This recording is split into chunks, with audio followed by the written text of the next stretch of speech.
Hello everyone, good morning and welcome to our channel. আমাৰ যেটো Assam and its culture যেটো series আমি continue কৰি আছিলো আজি আমি জানিম ডিমাছা জনগোষ্ঠীৰ বিষয়ে।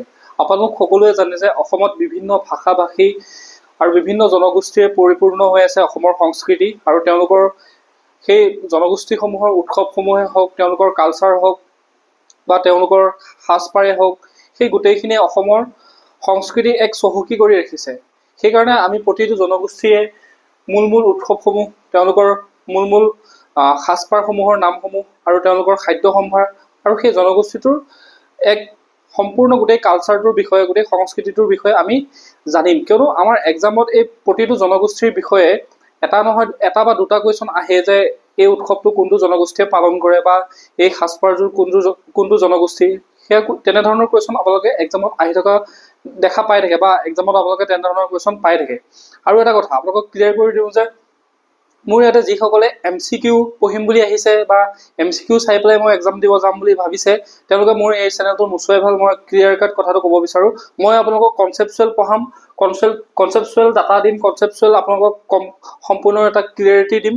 তো এইখিনি পঢ়াৰ পিছত আপোনালোকৰ এক্সামত এটা কুৱেশ্যনো বাদ নপৰে। আপোনালোকে যিকোনো ধৰণৰ যি কুৱেশ্যনে এক্সামিনাৰে ছেট নকৰক কিয় আপোনালোকে প্ৰতিটো কুৱেশ্যনে এনচাৰ দিবৰ কাৰণে সক্ষম হ'ব। আৰু এটা মই MCQ লৈ আহিম, MCQ চল্ভ কৰি গৈ থাকিম, তেনেধৰণৰ মই পঢ়াবলৈ নিবিচাৰোঁ, মই তেনেকুৱা ভালো নাপাওঁ। আপোনালোকক কনচেপচুৱেল ক্লিয়াৰিটি দিম। এতিয়া ধৰি লওক ডিমাছা জনগোষ্ঠীৰ বিষয়ে আমি পঢ়িম। ডিমাছা জনগোষ্ঠীৰ পঢ়াৰ পিছত আমি যেতিয়া কনচেপচুৱেল আমাৰ গোটেই তথ্যখিনি আমি ভালদৰে যেতিয়া বুজি লোৱাৰ পিছত আমি MCQ চল্ভ কৰিম। তাৰ আগতে MCQ ডিমাছা জনগোষ্ঠীৰ বিষয়ে মই MCQ কেইটামান লৈ আহিলোঁ, উৎসৱ কেইটামানৰ বিষয়ে নাম কৰি দিলোঁ অমুক, তেওঁলোকৰ সাজপাৰ কেইটামানৰ নাম কৰি দিলোঁ মই অমুক সম্পূৰ্ণ। তেনেকুৱা ধৰণৰ মই কেতিয়াও নিবিচাৰোঁ, মই তেনেধৰণে ভাল নাপাওঁ পঢ়াই আৰু মই নিজেও তেনেধৰণে পঢ়ি ভাল নাপাওঁ। সেইকাৰণে আপোনালোকক এটা গোটেই ডাটা লৈ পেলাই এটা তথ্য সমৃদ্ধ এটা ডাটা লৈ আপোনালোকৰ ওচৰত আপোনালোকক সেইখিনি শিকাম বা মই নিজেও শিকিম। তো সেইমতে আপোনালোকে পঢ়ক, তেতিয়া তেনেধৰণে পঢ়িলে আপোনালোকে এক্সামত এটা কুৱেশ্যনো আপোনালোকৰ বাদ নপৰে। আপোনালোকৰ ডিমাছা জনগোষ্ঠীৰ ওপৰত যদি আহে, বড়ো জনগোষ্ঠীৰ ওপৰত যদি এটা কুৱেশ্যন আহে, যেনেকৈ নহওক আপোনালোকে এটেম্প কৰিবই পাৰিব, এইটো মই সেইটো গেৰাণ্টি দিব পাৰোঁ যদি এনেধৰণে পঢ়ে। MCQ আমি পিছত চল্ভ কৰিম যেতিয়া এক্সামৰ সময় আহি পাব। তেতিয়া আমাৰ এক্সামৰ সময়ত যেতিয়া কনচেপচুৱেল তথ্য আমি অলৰেডি পঢ়ি হৈ গ'ল, তাৰপিছত আমি MCQ চল্ভ কৰিম। আমি MCQত চাম যে আমি বা previous year question paper solve কৰিম যে আমি কিমানখিনি পাৰিছোঁ বা কিমানখিনি পৰা নাই। ঠিক আছে, তো মই সেইটো কথা আপোনালোকক ক্লিয়াৰকৈ ক'ব বিচাৰোঁ। যিসকলে বিচাৰে মই ইয়াতে পইচা ইনকাম কৰিবৰ কাৰণে বা তেনেধৰণৰ মানসিকতা লৈ পেলাই আপোনালোকৰ ওচৰত পঢ়াবলৈ অহা নাই বা নিজেও তেনেধৰণে সেইখিনি দেখাবলৈ বা পঢ়িবলৈ অহা নাই। যিসকলে মনে প্ৰাণে বিচাৰে যে মই এই কোনো এটা তথ্য বা কোনো এটা বিষয় মই সম্পূৰ্ণকৈ জানো, তাৰপিছত মই সেইটো এক্সামৰ কাৰণে MCQ থ্ৰুদি মই সেইখিনি তাৰপিছত ৰিভাইজ কৰিম বা MCQ থ্ৰুদি মই প্ৰেক্টিছ কৰিম। যিসকলে তেনেধৰণে বিচাৰে তেওঁলোকেহে মোৰ এই চেনেলটোত আহক, ভিডিঅ' চাওক আৰু উপকৃত হওক। ঠিক আছে, আপোনালোকৰ কাৰণে ইমানখিনি কষ্ট কৰিছোঁ। মই এনেই কষ্ট কৰা নাই। মই ইয়াতে যদি MCQ আনিব বিচাৰোঁ মোৰ খুব বেছি এটা PPT বনাওঁতে মোক খুব বেছি 15 মিনিট লাগিব। যদি কি মই এটা কনচেপচুৱেল ডাটা যেতিয়া আপোনালোকৰ ওচৰত আনিম তেতিয়াহ'লে এনেকুৱা এটা PPT বনাওঁতে মোক প্ৰায় 2 ঘণ্টাকৈ লাগে। এটা PPT বনাওঁতে মই অনেক উৎসৰ পৰা ডাটা সংগ্ৰহ কৰি, অনেক বুকৰ পৰা ডাটা সংগ্ৰহ কৰি, আছামিজ টাইপ কৰি বহুতখিনি সময় লাগে, বহুত কষ্ট হয়। এইখিনি কষ্ট কৰি থকা নাই। MCQ মই লোকৰ পৰা বা ক'ৰবাৰ পৰা MCQ 20টা MCQ লৈ আহিলোঁ, ডাইৰেক্ট বহাই দি আপোনালোকক চল্ভ কৰাই দিলোঁ। পাৰিলে নোৱাৰিলে নাই, তো হৈ গ'ল আৰু মানে এক্সামৰ প্ৰিপেৰেশ্যন হৈ গ'ল। সেই ধৰণে নহয়, একদম এক্সামে যিটো বিচাৰে, চিলেবাছে যিটো বিচাৰে আৰু এটা প্ৰতিযোগিতামূলক পৰীক্ষা পাছ কৰিবৰ কাৰণে যেনেধৰণে পঢ়িব লাগে সেই তেনেধৰণেহে আমি প্ৰস্তুতি কৰিম। ঠিক আছে, ক্লিয়াৰ হ'ল? তো আহক আমি আজি ডিমাছা জনগোষ্ঠীটোৰ বিষয়ে জানো। ডিমাছা জনগোষ্ঠীৰ মূল উৎসৱসমূহ, তেওঁলোকৰ সাজপাৰসমূহৰ নাম কি বা তেওঁলোকৰ সংস্কৃতিৰ বিষয়ে আমি ক্লিয়াৰকৈ আমি গোটেইখিনি জানিম। তো ডিমাছা জনগোষ্ঠী, ডিমাছাসকল ক'ত থাকে? ডিমা হাছাও পাহাৰত থাকে। ডিমাছা জনগোষ্ঠী ক'ত থাকে? অসমৰ ডিমা হাছাও ফালে থাকে বা ডিমা হাছাওত থাকে। মই ইয়াতে আপোনালোকক লিখি লৈছোঁ, ডিমাছা জনগোষ্ঠী হৈছে অসমৰ অন্যতম প্ৰাচীন চীনা তিব্বতীয় জনগোষ্ঠী। তেওঁলোকে ক'ত থাকে? ডিমা হাছাও জিলাত বাস কৰে। মেক্সিমাম মানে পাৰ্চেণ্টেজ ডিমা হাছাও জনসাধাৰণ বা ডিমা হাছাও পিপুলবিলাক ক'ত থাকে, মানুহবিলাক ক'ত থাকে, ডিমা হাছাও পাহাৰত থাকে বা ডিমা হাছাও জিলাত বাস কৰে। তাৰ উপৰিও কাছাৰ জিলা, কাৰ্বি আংলঙৰ সমতল অঞ্চল, নগাঁৱতো কিছু লোক আছে, নাগালেণ্ডৰ ডিমাপুৰত আছে, ধনশিৰি অঞ্চলত বাস কৰি আছে। এনেধৰণে কিছু কিছু অঞ্চলতো তেওঁলোকৰ জনসংখ্যা দেখা যায়।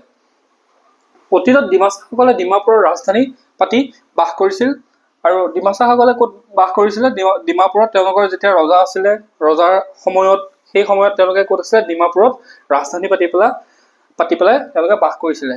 আৰু ডিমাছা শব্দটোৰ অৰ্থটো আপোনালোকে পোনপ্ৰথমে জানি লওক।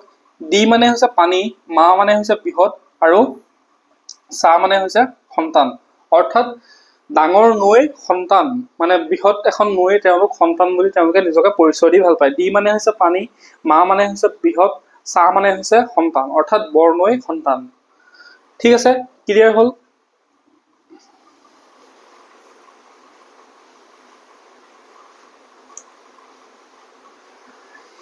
আমি ডিমাছাসকলৰ যদি পোনপ্ৰথমে আমি সাজপাৰৰ বিষয়ে জানিব বিচাৰোঁ, সাজপাৰৰ বিষয়ে আমি জানিবলৈ হ'লে পোনপ্ৰথমে আমি জানিব লাগিব চাউখা। আৰু এটা কথা ক্লিয়াৰ কৰি দিওঁ, যিহেতু এটা জনগোষ্ঠীয়ে তেওঁলোকৰ কোনো এটা ধৰি লওক চাউখা বা ৰিচা এই শব্দটো কোৱাৰ একচেণ্টটো অলপ বেলেগ হ'ব পাৰে। তেওঁলোকে যিহেতু জনগোষ্ঠীয় ভাষাত তেওঁলোকে ক'ব, তো সেই একচেণ্টটো বেলেগ হ'ব পাৰে। মই এজন অসমীয়া, যিহেতু অসমীয়া ভাষাত ক'ম মই তেওঁলোকৰ জনগোষ্ঠীয় একচেণ্টটো মোৰ নাহিব পাৰে। সেইকাৰণে ভাষাটোৰ অলপমান অকণমান মানে বেলেগ হ'ব পাৰে বা অলপমান পৰিৱৰ্তন হ'ব পাৰে। সেইটোক লৈ কনফিউজ নহ'ব। কাৰণ চাওক, চাউখা বা ৰিচা এই শব্দটো তাৰ কথা কৈছোঁ। মই এটা উদাহৰণ দিছোঁ। চাউখাটো চৌখাও আহি যাব পাৰে এক্সামত, বা তেওঁলোকে চৌখা বুলিও ক'ব পাৰে। মই এটা চাউখা লিখি আনিছোঁ, কিন্তু আপোনালোকে সেইটো দেখি পেলাইতো বুজি পাব যে চাউখা বা চৌখা একেই হয়, বা চিউখা এনেধৰণেও আহিব পাৰে। কিন্তু শব্দটো, মূল শব্দটো চাওক, চাউখা। এই তিনিটা শব্দ আছে, চাউখা। তো চাউখাটো কেতিয়াবা চৌখা হ'ব পাৰে, কেতিয়াবা চিউখা হ'ব পাৰে। তো তেনেধৰণে পৰিৱৰ্তন হৈ আহিব পাৰে। তো সেইটোক লৈ কনফিউজ নহ'ব। কাৰণ জনগোষ্ঠীয় এটা শব্দ বা জনগোষ্ঠীয় এটা ভাষাক আমি যিহেতু আমাৰ সেইখিনি জ্ঞান উপলব্ধ নহয় তেওঁলোকৰ জনগোষ্ঠীয় ভাষাত কেনেধৰণে কয়, কিন্তু বেছিক যিখিনি শব্দ আমি সেইখিনি শব্দৰ থ্ৰুদি আমি সেইখিনি মনত ৰাখিবলৈ চেষ্টা কৰিম। ক্লিয়াৰ হ'ল? তো আপোনালোকে সেইটোক লৈ কনফিউজ নহ'ব। তো চাউখা হৈছে ডিমাছা মহিলাই মূৰত পাগুৰি মাৰিবৰ কাৰণে ব্যৱহাৰ কৰা এক প্ৰকাৰৰ বস্ত্ৰ। এই পুৰুষজনে এখন মূৰত এটা পাগুৰি মাৰি আছে, আপোনালোকে দেখিছে মূৰত এই পাগুৰিটো যে মাৰি আছে, ঠিক সেইদৰে মহিলাসকলেও এক মূৰত পাগুৰি মাৰে। আৰু সেই পাগুৰিৰ বস্ত্ৰবিলাক, পাগুৰি মাৰা সেই কাপোৰখনক কি বুলি কোৱা হয়? চাউখা বুলি কোৱা হয়। তাৰপিছতে ৰিচা হৈছে ডিমাছা নাৰী আৰু পুৰুষে উভয়ে পৰিধান কৰা এবিধ বস্ত্ৰ বা কাপোৰ। ইয়াতে দেখিছে এই নাৰীগৰাকীয়ে এখন চাদৰ টাইপ এনেকুৱা ধৰণৰ কাপোৰ লৈ আছে, আৰু পুৰুষজনেও সেই একে ধৰণৰে এখন কাপোৰ লৈ আছে। হয়তো এইখনকে কি বুলি কোৱা হয়? ৰিচা বুলি কোৱা হয়। ৰিমচাও ডিমাছা মহিলাই পৰিধান কৰাৰ এক প্ৰকাৰৰ চাদৰ। এই ডিমাছা মহিলাসকলে ৰিমচাও হৈছে যিখন তেওঁলোকে চাদৰ পৰিধান কৰি আছে, এই চাদৰখনকে সম্ভৱত ৰিমচাও বুলি কোৱা হয়। ঠিক আছে, ক্লিয়াৰ হ'ল? ৰিমচাও হৈছে ডিমাছা মহিলাই পৰিধান কৰা এক প্ৰকাৰৰ চাদৰ। জোপাই বা খাউচা। জোপাই হ'ল ডিমাছা গাভৰুৱে নৃত্য কৰিবৰ সময়ত ব্যৱহাৰ কৰা এক প্ৰকাৰৰ চাদৰ, আৰু ইয়াক অঞ্চল সাপেক্ষে ৰিখাউচা বুলিও জনা যায়। জোপাই বা খাউচা বা ৰিখাউচা সেই কাপোৰবোৰ কি হয়? ডিমাছা মহিলাসকলে যেতিয়া নৃত্য, তেওঁলোকৰ জনগোষ্ঠীয় নৃত্য যেতিয়া প্ৰদৰ্শন কৰিব হয় বা জনগোষ্ঠীয় নৃত্য যেতিয়া তেওঁলোকে কৰিবলৈ লয়, তেতিয়া সেই ধৰণৰ কাপোৰ ব্যৱহাৰ কৰে। ইয়াতে চাওক এটা কথা, ৰিখাউচা বুলি কয়, দেখিছেনে? অঞ্চল সাপেক্ষে। আৰু ইয়াতে মই লিখিছোঁ খাউচা, অৰ্থাৎ শব্দটা একেই, মিল এটা দেখা যায়। আপোনালোকে এক্সাম হলত হয়তো খাউচা আহি যাব পাৰে, নহ'লে ৰিখাউচা আহিব পাৰে।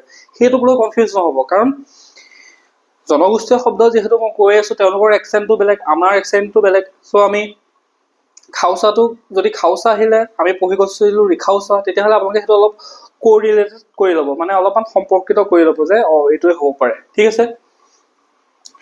ৰিগু বা ৰিখু হ'ল ডিমাছা নাৰীয়ে পৰিধান কৰা মেখেলা। এই মহিলাগৰাকীয়ে দেখিছে এখন মেখেলা পৰিধান কৰি আছে, ৰঙা, সেউজীয়া, হালধীয়া ৰঙৰ বিভিন্ন ৰঙেৰে সংমিশ্ৰিত এখন মেখেলা তেওঁলোকে পৰিধান কৰি আছে। সেই মেখেলাখনক কি বুলি কোৱা হয়? সেই মেখেলাখনক ৰিগু বা ৰিখু বুলি কোৱা হয়। ৰিগু সাধাৰণতে তেওঁলোকে বুকুত মেথনি মাৰি পিন্ধে, অৰ্থাৎ আৰু দেখিছে জনগোষ্ঠীয় যিসকল মহিলা আছে তেওঁলোকে প্ৰায়বোৰ ড্ৰেছ বা প্ৰায়বোৰ তেওঁলোকে মেখেলা তেওঁলোকে মেথনি মাৰি পেলাই তেওঁলোকে পৰিধান কৰে। ঠিক আছে, বুকুত মেথনি মাৰি পেলাই তেওঁলোকে পৰিধান কৰে। ৰিজাম্পাই হ'ল ডিমাচা নাৰীয়ে বুকুত গাঁঠি দি পিন্ধা এক প্ৰকাৰৰ বস্ত্ৰ, অৰ্থাৎ এই ডিমাচা মহিলাগৰাকী দেখিছে এখন হোৱাইট কালাৰৰ এখন তেওঁ বুকুত মেৰিয়াই পেলাই বা বুকুত গাঁঠি দি পেলাই পিন্ধিছে এখন বস্ত্ৰ। এই বস্ত্ৰখনকে বা এই কাপোৰখনকে কি বুলি কোৱা হয়? ৰিজাম্পাই। ঠিক আছে, ক্লিয়াৰ হ'ল? এইখিনি আছিলে মহিলাগৰাকীৰ ড্ৰেছটো। ঠিক আছে, ক্লিয়াৰ হ'ল? চাউখা, ৰিচা, ৰিমচাউ, জোপাই বা খাউচা, ৰিগু, ৰিখু আৰু ৰিজাম্পাই। ক্লিয়াৰ?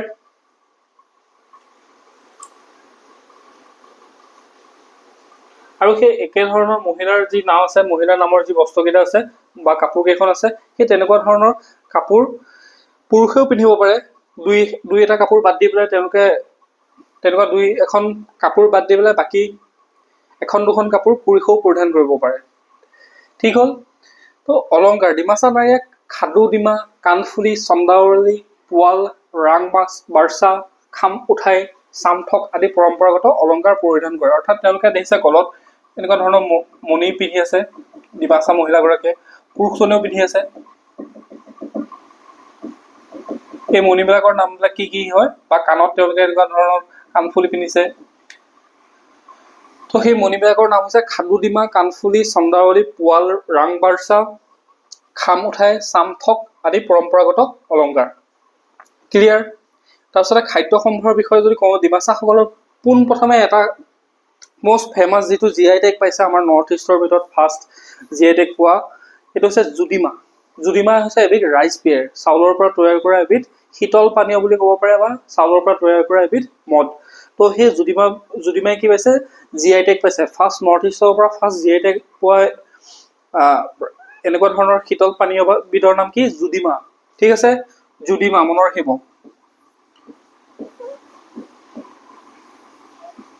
জুদিমা। তাৰপিছত তেওঁলোকৰ যদি লোকনৃত্য বা লোকবাদ্য বা লোকগীতসমূহৰ যদি আমি নামসমূহ চাওঁ, তেতিয়াহ'লে আমি দেখা পাম যে মহিলাসকলে হাতত থাল লৈ বাই মাই যাই নৃত্য প্ৰদৰ্শন কৰে। এইটো জুদিমা বনাই আছে, ৰাইচ বিয়েৰ বনাই আছে ডিমাচা দুগৰাকীয়ে, দেখিছেনে? মহিলাসকলে হাতত বাই মাই যাই নৃত্য প্ৰদৰ্শন কৰে। হাতত থাল লৈ পেলাই কি নৃত্য প্ৰদৰ্শন কৰে? বাই মাই যায়। খ্ৰাম, মুৰিৱা মেচা, খ্ৰাম দুবুং, চুফিন, মুৰি আদি ডিমাচাসকলৰ পৰম্পৰাগত বাদ্যযন্ত্ৰ। আপোনালোকে এইকেইটা কথা মনত ৰাখিব। মহিলাসকলে হাতত থাল লৈ পেলাই কি নৃত্য প্ৰদৰ্শন কৰে? বাই মাই যায়। এইটো এনেকুৱা ধৰণৰ কুৱেশ্যন সুধি দিব পাৰে, বোলে বাই মাই যায় নৃত্য তলৰ কোনটো জনগোষ্ঠীয়ে প্ৰদৰ্শন কৰে, বা ডিমাচা মহিলাসকলে প্ৰদৰ্শন কৰা নৃত্যবিধৰ নাম কি? হাতত থাল লৈ পেলাই প্ৰদৰ্শন কৰা নৃত্যবিধৰ নাম কি? বাই মাই যায়। তো তাৰপিছতে তেওঁলোকৰ বাদ্যযন্ত্ৰ যদি চোৱা যায়, তেতিয়া খ্ৰাম, মুৰি ৱা মেচা, খ্ৰাম দুবুং, চুফিন, মুৰি আদি ডিমাচাসকলৰ পৰম্পৰাগত বাদ্যযন্ত্ৰ। ক্লিয়াৰ? তাৰপিছতে আমি আহিছোঁ এতিয়া মেইন উৎসৱসমূহলৈ। ডিমাচাসকলৰ মূল উৎসৱসমূহ। ডিমাচাসকলৰ যদি উৎসৱসমূহ দেখা যায়, এটা হৈছে বুচু ডিমা। বুচু ডিমা হৈছে ডিমাচাসকলৰ এটা মেইন উৎসৱ। বুচু উদযাপনৰ আগতে গাঁৱৰ মুখ্য প্ৰৱেশদ্বাৰত ফাংচা নামৰ বিশেষভাৱে সজ্জিত আৰু শৈল্পিকভাৱে ডিজাইন কৰা গেট নিৰ্মাণ কৰা হয়। অৰ্থাৎ ফাংচা হৈছে এবিধ তোৰণ। আপোনালোকে দেখিছে হয়তো, আমাৰ গাঁৱত যেতিয়া কিবা এটা উৎসৱ পালন কৰা হয় বা কিবা এটা যেতিয়া অনুষ্ঠান থাকে, তেতিয়াহ'লে আমি তোৰণ দিওঁ, মূল গেটখনত তোৰণ দিওঁ, বা মন্দিৰসমূহতো দেখা যায় যে তোৰণ থাকে। সেই তোৰণবিধৰ নাম কি আছে? ডিমাচা ভাষাত ফাংচা। তেওঁলোকে ফাংচা নামৰ এবিধ তোৰণ দিয়ে। ক্লিয়াৰ হ'ল? জুদিমা উৎসৱ কৈছোঁ, জুদিমা হৈছে ফাৰ্ষ্ট GI টেগ পোৱা এবিধ মানে ৰাইচ বিয়েৰ, নৰ্থ ইষ্টৰ ফাৰ্ষ্ট GI টেগ পোৱা ৰাইচ বিয়েৰ। তো জুদিমা উৎসৱ তেওঁলোকে পালন কৰে, জুদিমা ফেষ্টিভেল। এই উৎসৱটো ডিমাচা সম্প্ৰদায়ৰ পৰম্পৰাগত চাউলৰ বিয়েৰ জুদিমা নামেৰে নামকৰণ কৰা হৈছে, যিটো সোৱাদ প্ৰস্তুত প্ৰণালীৰ ক্ষেত্ৰত অনন্য আৰু ডিমাচাৰ সামাজিক জীৱনৰ এক অবিচ্ছেদ্য অংগ। ঠিক আছে? আৰু GI টেগ সেইটো বস্তুৱে হ'ব যেতিয়া অন্যতকৈ পৃথক হ'ব। GI টেগ সেইটো বস্তুকে দিয়া হয় যিটো অন্য সামগ্ৰী বা বস্তুতকৈ পৃথক আৰু উন্নত, সেইকাৰণে তেওঁলোকে জুদিবা ফেষ্টিভেল পালন কৰে। আৰু মেইন দুটা ফেষ্টিভেল আপোনালোকে মনত ৰাখিব, ৰজনী গৰ্বা আৰু হৰ্ণী গৰ্বা। ৰজনী গৰ্বা আৰু হৰ্ণী গৰ্বা হৈছে ডিমাচা জনগোষ্ঠীৰ বাৰ্ষিক উৎসৱ। ই এক বিশেষ সামাজিক ধৰ্মীয় উৎসৱ যিটো সাধাৰণতে নতুন খেতি আৰম্ভ কৰাৰ আগতে পালন কৰা হয়। আৰু এটা কথা মনত ৰাখিব, ৰজনী গৰ্বা দিনত পালন কৰা হয় আৰু হৰ্ণী গৰ্বা কেতিয়া পালন কৰা হয়? ৰাতি। ক্লিয়াৰ? ৰজনী গৰ্বা আৰু হৰ্ণী গৰ্বা এই দুটা ডিমাচাসকলৰ মেইন ফেষ্টিভেল।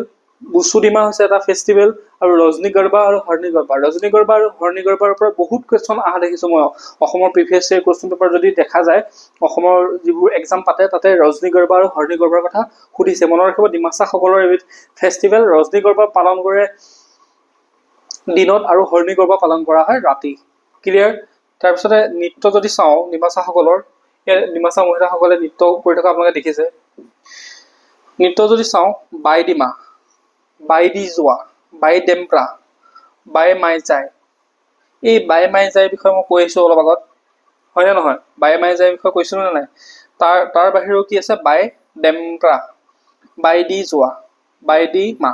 অৰ্থাৎ আপোনালোকে যদি মনত ৰাখিবলৈ কষ্ট হয় তেতিয়াহ'লে মনত ৰাখিব যে গোটেইকেইটা নৃত্য দেখিছেনে বাই শব্দটোৰ দি আৰম্ভ হৈছে। বাই ডিমা, বাই দি যোৱা, বাই ডেম্ব্ৰা, বাই মা যায়। অৰ্থাৎ ইয়াতে ডিমাচা দ আছে, দ আৰু ব যোগ হৈ পেলাই বাই দি, বাই দু, বাই দে এনেকুৱা ধৰণৰ শব্দৰে তেওঁলোকৰ নৃত্যসমূহৰ নামসমূহ ষ্টাৰ্টিং হৈছে। ক্লিয়াৰ? তো এইখিনি আছিলে ডিমাচাসকলৰ মূল আমি যিখিনি কথা জানিব লাগে।